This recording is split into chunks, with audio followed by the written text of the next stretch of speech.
everyone, and welcome back. It is Friday. It is the Friday before Christmas. And if you've been out and about, you could certainly tell by being in the stores and milling around. I haven't done a whole lot of that today because, well, I'm afraid that my day started off perhaps like many of yours, and that's not a good thing. I actually had an early morning meeting which was canceled because the person that I was meeting with was just leaving the doctor's office after being tested positive for flu. And it was just a few moments later that I realized my own Lacey tested positive for flu this morning. Now, just to give you a little bit of encouragement if it is something that you have to deal with, both of those people, Lacey and my friend, had taken the flu shot.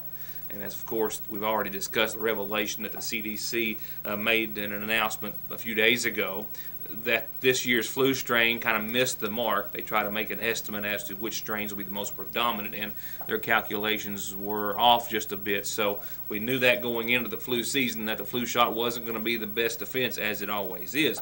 However, on this note, after speaking with doctors earlier today on both those fronts that I'm familiar with now, one very close to, well, in home, not just close to home, they do tell me that if you've had the flu vaccination and you do catch the flu, odds are you're not going to have it quite as rough as what you would normally. So that's what I'm hoping for Lacey, and I'm also, as is everyone else in the house, walking on eggshells, hoping that it doesn't go elsewhere, especially maybe to Andrew. With that said, we hope you have a safe, healthy, and wonderful weekend ahead. We'll be talking about your weather for Wish in just a few moments, as well as your Christmas forecast. Daytime highs range in the forecast period between this time tonight and next week, or tomorrow and next Friday, from 40 to 56 for daytime highs. That's the range. So it's odd to be talking about the potential for some snow, but we still are. And just in time for the holidays, I'll tell you to what degree. We'll see if it's which way it's waned from the forecast 24 hours ago. Headlines tonight will include some of the best news that I can offer this evening. And it was a homecoming that kind of caught me off guard today, but one that should have been greeted with a parade or something of that sort. And I'll fill you in more in just a few moments. Also, I do have, at least to some extent, an official release from the Attorney General's office in regards to voter election fraud. I'll tell you more about that, a plea, so to speak. Also, a defense attorney in Johnson County and her son have entered guilty pleas to drug-related charges. We'll talk to you about that, as well as the future of her law license and getting caught up on high school basketball scores in just a few moments. We'll get to that as well.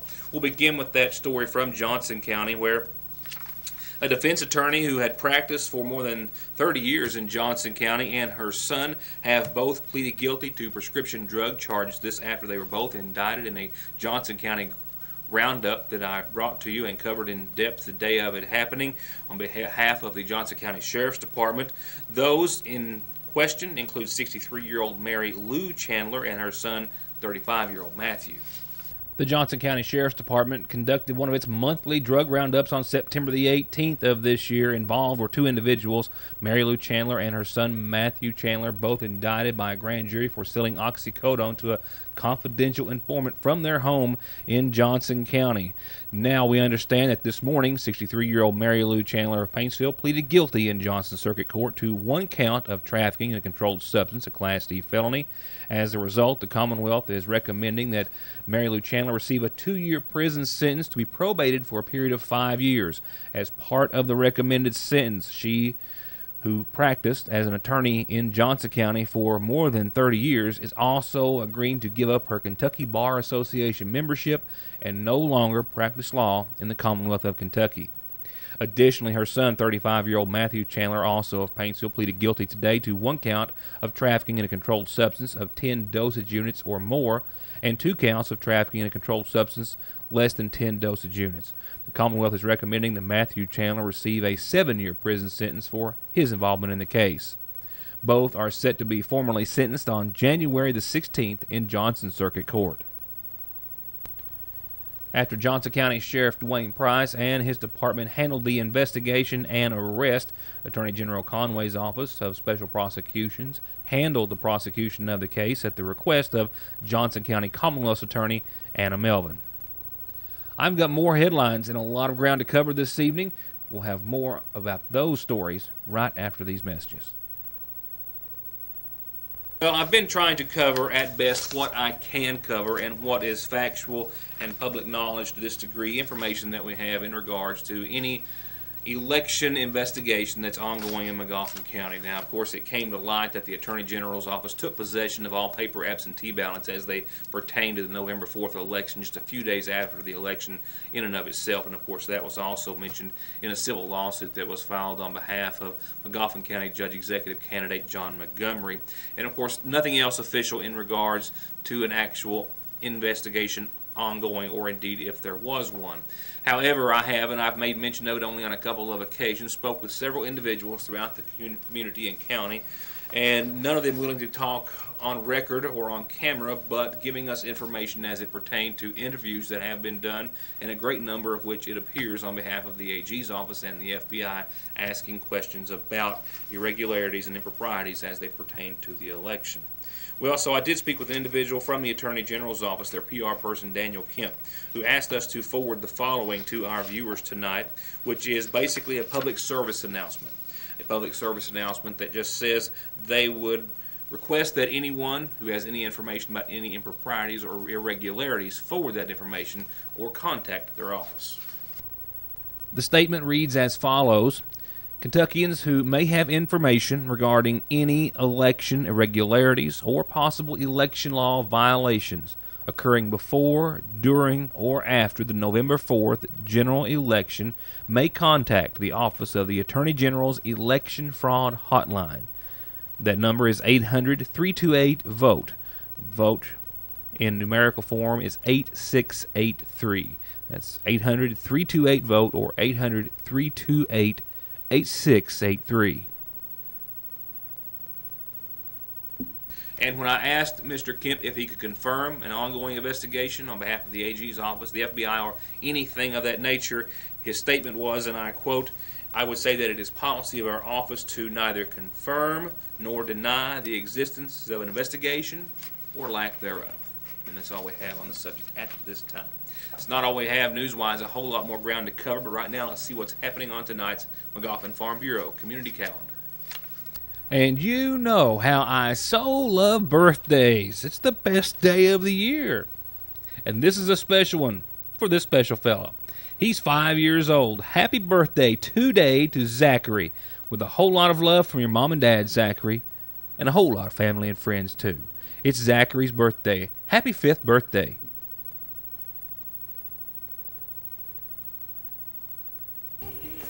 And another birthday wish this Friday. It's a happy 44th birthday. She's Tina Kilgore, with a lot of love from her mom and dad and a whole lot of family and friends.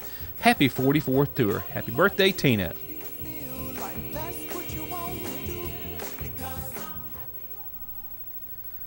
An important announcement that I just didn't have time to get generated on the screen, but I'll tell you about anyway, and I'll remind you about next week. I received the Christmas and New Year's garbage collection schedule from Rumpke today, and I'll be reminding you Monday and Tuesday of next week. But just so you know, Wednesday, Christmas Eve, and New Year's Eve, the next 2 Wednesdays on the eves, they'll be running, but they'll be running earlier than normal. Okay, so Christmas Eve and New Year's Eve, they're still running. They're just running earlier than normal. Then Thursday of next week and Thursday of New Year's week, that garbage will be picked up on Friday, and then Fridays will be picked up on Saturday for those 2 days. So they'll be taking off the Friday of Christmas and the Thursday of Christmas and the Thursday of New Year's, and then picking that garbage up a day after normal schedule. But they'll be running on Wednesdays of next week, and I'll remind you about that next week. I'll be here for a few days, maybe 3, I guess. The Elk Creek Free Will Baptist Church wants me to remind you one more time about their Christmas program tomorrow evening at 6. Everyone invites you to come and support their youth group who is putting on the program tomorrow night. And anytime you've got a birthday, an anniversary, or an announcement like what we just had, please send it to us. It's free and absolutely the best way to let everyone know what you've got scheduled or who you want to say a special wish to. With that said, we have other announcements this Friday in lieu of this evening's funeral service announcements. They're, as always, brought to you by our friends at the Magoffin County Funeral Home. Services for 57-year-old Deborah Howard Zola are to be held Sunday at 1 o'clock. Deborah Zola of Bradenton Florida, passed away on the 8th. Formerly of McGoffin County, she was the daughter of the late Orville and Hilda Howard. She was married to Thomas Zola, who survives, and she's also survived by sons John and Lionel Rodriguez and daughters Heather Rodriguez and Brandy Harlan. Visitation is Sunday morning at 9, services Sunday at 1, a few short hours later, all of which from the McGoffin County Funeral Home Chapel. And I've been asked to say the following in loving memory this evening on what would have been her birthday, in loving memory of Bonita May, from Mitchell and Jennifer, Jack and Deborah, and a whole lot of family and friends who greatly love and miss her dearly.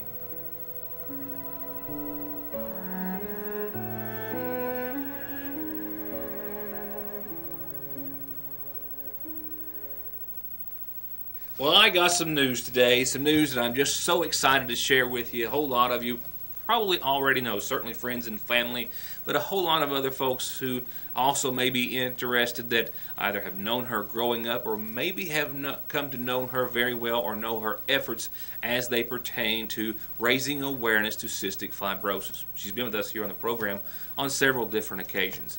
She had been dealing with cystic fibrosis, has been dealing with cystic fibrosis since she was a small girl. And here over the past few years, and really as of late, it had started to progress, in my opinion, quite rapidly, to the point that she had been on the list now for a few years for a lung transplant. She'd been on there for quite some time. Finally, she received word, not the first time, but the time that it actually happened, and that transplant has taken place. And today, just in time for the holidays, she has returned home. Tracy Patrick Watson, to your right, seen here in one of the cystic fibrosis awareness events that they've had over the past several years. This one back in May. Well, she got on the transplant list back in 2011. Been there for 3 years now. In 2012, she tells me she got 2 calls for possible transplant. The donor lungs didn't work out in either case, even though she'd gotten her hopes up and had gotten prepared to literally go into surgery and just did not work out. Finally, this November, just a few weeks ago, she got the call. She stayed in the hospital 3 weeks after the full lung transplant. She got out of the hospital on the 4th of this month, December the 4th, but she didn't get to come home. She had to stay in a hotel close to the hospital for at least 2 weeks just to be monitored closely. Make sure there were no rejection issues or other complications. Well, she got out today. 5 weeks today. Doctors say she's doing great, walking more, actually learning to breathe again. They say that the hardest thing for a lung transplant patient to learn is to take deep breaths because they haven't for so long. Now, that is just nothing short of an amazing story. Now, she spoke to us before on camera, and she's already agreed to do it again. And I saw some video that someone had shared with on Facebook of her coming through the house, the door of the home, to her couple of pets, and she looked great. And she was doing, it was just amazing. It was amazing. She also told me today in a message that she has been chosen to represent McGoffin County for the Donate Life campaign. So we'll be talking about that and organ donation and how she is just as soon as she is ready. And I am just forever grateful and excited about her return home, and I know that everyone who's closer to her and loves her so much more than her family is as well. But it's just been a great day, I'm sure, for Tracy and all of her family, and we wish to congratulate them and thank her for letting us know how she is. And this is just some cute little video, obviously, that I had from that walk here in the background. But we'll be talking to her very soon, hearing about what she has on store, and with this new program that she will be a major force behind, I am most certain. So with that said, we're glad, Tracy, that you're home. We look forward to seeing you soon, and Merry Christmas. Real quickly, here's your 2 to 4 minute drill, I'll say, getting you up to date on high school basketball action. Now, I have not taken in one single game as of yet. A lot of teams have been traveling a lot, as is normally the case for a lot of teams in the early season, and a whole lot of tournament action going on during the holidays, which is also normal. But now that Andrew's season is over, and as soon as the holidays are over next week, I'm looking very forward to diving right into high school basketball, which is very much in full swing, certainly this weekend as well. But if you're looking to catch a game this weekend or see how everyone is doing, about 7 games in or so on average, let's start with the Golden Eagles of Johnson Central. A win in their last contest. This was a home game this past Tuesday night, 60-54 over Valley. That puts them behind the 8 ball, so to speak, 3-4 on the season. Still a very young season and a long way to go. 1-1 in regional play. They picked up one district loss thus far. That also puts them versus George Rogers Clark. This is tonight in the Kentucky Bank Challenge at Rowan County. For the Lady Eagles of Johnson Central, a 62-82 loss over Boyd County, and that was going back to Tuesday night as well on the road. And that also puts them at even on the season. They've got 3 wins, 3 losses. The wins over Letcher, Breathitt, and Sheldon Clark. That also puts them on the road in the Country Music Highway Classic. This is set for tomorrow. Their opponent and game time is to be announced. For McGoffin County and the Hornets and Coach Rob Russell, they're 2-4 on the season. Their last game, a loss, that was actually last night on the road. They traveled to Breathitt County and came up short by 10. They're 2-2 in regional play. Now they're next in action tonight. They're in Prestonsburg at the High Tech Signs Graphics Holiday Classic. Their opponent and game time to be announced as well. A lot of holiday classics around this time of year. As for your Lady Hornets, they came out strong with a win over Knott County Central, and they dropped 3 in a row. They're 1-3 on the season, most recently after a loss last night to Sheldon Clark on the road. Now, they are on the road until next year, until January the 9th. Closest schedule, they're going to be at Belfry tonight to take on an unknown opponent in the Debbie Hunter Memorial Lady Pirate Invitation. And they've got another classic coming up on the 26th, the day after Christmas, in Hazard at the First Trust Bank Holiday Classic as well. A lot of road games between now and when they come back for their next home appearance. And for Paintsville and the Tigers, a win 69-33 over Sullivan North. That was in the Gatlinburg-Pittman area for the Smoky Mountain Classic. Advances them to the next round, and that is tonight, their tournament or their opponent and time to be announced. The Tigers are 5-2 right now and looking for another win in the Smoky Mountain Classic sometime this evening. For the Lady Tigers of Paintsville, 2 losses in a row, but they're only 2 losses of the season. I've got 5-1 there. That should be 5-2. Let's see what I messed up here. 55-58, a loss to Van Buren in the Smoky Mountain Classic. Now they're still in, and they're playing in the next round tomorrow. Game time to be announced. They've got 5 wins. They picked up 5 wins, first 5 games, and then lost 2. So they are indeed 5-2. My apologies there for the mix-up. And for Morgan County and the Cougars and Coach Perry, they're at 4-1. 1 loss to Rowan County, wins over Bath, Fleming, West Carter, and Russell. And that most recent game over Russell, a 74-37 win. Now, they are off throughout the holidays until the 29th in the Stultz Pharmacy Holiday Classic. That's at Greenup County when they'll take on Allen Central at that time. They've got a few days off. And for the Lady Cougars of Morgan County, as I try to get my page to turn, bear with me, it's Friday, been a long one. The Lady Cougars are winless on the season, 0-6 across the board, and that it comes most recently after a loss to East Carter, 34-51. The Lady Cougars are on the road tomorrow night at Pike County Central, looking for their first win of still the young season. We're not a third of the way through, maybe not even a fourth of the way through as of yet, and we'll be catching up with them all next week and certainly after the holidays. Just like I'll be catching you up at the first of next week on your holiday forecast. We're still a little far out, but we're going to try to get you the best idea we can this evening. 29 is where we started this morning. 39 is where we topped out. We'll see 30 degrees tonight. We'll see some increasing clouds. We'll see a chance of some flurries after 4 a.m. or so in the morning. Just a few flurries or flakes or 2. And we've been talking about the potential for some winter weather this weekend, but it's just kind of fizzling out and still has lost strength. In fact, tomorrow on your Saturday, we'll see temperatures pretty much right where they were today, right around the 40-degree threshold tomorrow. We've got a chance of some snow before 11 a.m., then a chance of a few sprinkles and a few flurries thereafter as it gets above freezing. Not a big weather maker. In fact, precipitation chances right now stand for us here in the viewing area right at 20%, and any and all precipitation should be gone relatively early in the day tomorrow on your Saturday. Mostly cloudy skies will continue to stick around, and we'll drop down to 27 for tomorrow night's low. Wrapping up your weekend, we'll see the sunshine return, and temperatures pretty decent, 47 and mostly sunny on your Sunday. So if you got you got the itch, you need to get outside and stretch a little bit, Sunday's going to be a good day to do it. Clear, sunny, and in the upper 40s. A low above freezing Sunday night, which will be a welcome occurrence. And then also Sunday night, a 30% chance of some rain, mainly after 2 a.m. That precipitation will continue possibly into your Monday. You're looking at near 50 degrees on Monday, a low well above freezing. We've got a lot of reasonably warm air pushing in. Monday, clouds, though, and a 40% chance of rain. No snow for Monday, and no snow for Tuesday either. 56 degrees on your Tuesday, and a low of, well, equal to today and tomorrow's daytime high. Mostly cloudy skies, but rain likely across the board Tuesday and into your Tuesday night. No heavy rainfall amounts, but just enough to make that 50 to 6 degree day not so nice. Now, here's the big question. Christmas Eve and Christmas Day. This far out, here's what I can tell you. Right now, it looks to be rain showers likely on your Wednesday, starting off with a high of 42, and we'll see a low of 31 that night. We could see some rain change over to some snow the night of Christmas Eve. There could be a few flakes flying around, but I don't expect to see many of them into Christmas Day.